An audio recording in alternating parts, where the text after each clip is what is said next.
Atenção Arambaré! Os Cavaleiros da Busca da Chama informam. Excepcionalmente esse ano, nossa Cavalgada do Bem será realizada no domingo, dia 14 de dezembro, devido à disponibilidade do veterinário.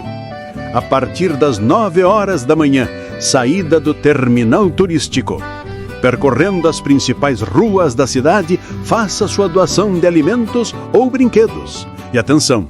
Teremos veterinário no local para cadastro e acompanhamento de todos os animais. Será necessário emissão do GTA, Cavalgada do Bem. Arambaré, Rio Grande do Sul.